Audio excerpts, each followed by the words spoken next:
এই সাংবাদিককে অশালীন মন্তব্য করে বিতর্কে ফের ক্যারিবিয়ান তারকা ক্রিস গেইল। এর আগে চলতি বছরের জানুয়ারিতে অস্ট্রেলিয়ার বিগ ব্যাশ টুর্নামেন্ট চলাকালীন এক নারী সাংবাদিককে ডেটিংয়ের প্রস্তাব দিয়ে বিতর্কে জড়িয়েছিলেন এই ব্যাটিং দানব।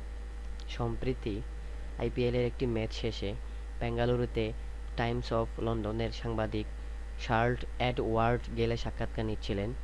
সেই সময়ে একটি প্রশ্নের উত্তরে গেইল বলেন, আমার কাছে বিশ্বের সবচেয়ে বড় ব্যাট রয়েছে, এক হাতে কিন্তু সেটা ধরতে পারবেন না, দু হাত দিয়ে ধরতে হবে। শার্লটের কাছে তিনি জানতে চান, তোমার সঙ্গে কতজন কৃষ্ণাঙ্গ পুরুষের সম্পর্ক রয়েছে কিনা। বিতর্ক আরও উস্কে গেইলের দাবি, নারীদের একমাত্র কাজ পুরুষের যৌন সুখ দেওয়া এবং পরিবার প্রতিপালন করা।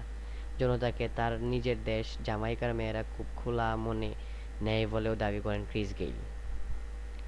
এখন আমার প্রশ্ন হচ্ছে, এরকম একটা বিশ্বের নামি দামি ব্যাটসম্যানের কাছ থেকে আমরা এই ধরনের আচরণ বা এই ধরনের ব্যবহার আশা করি না।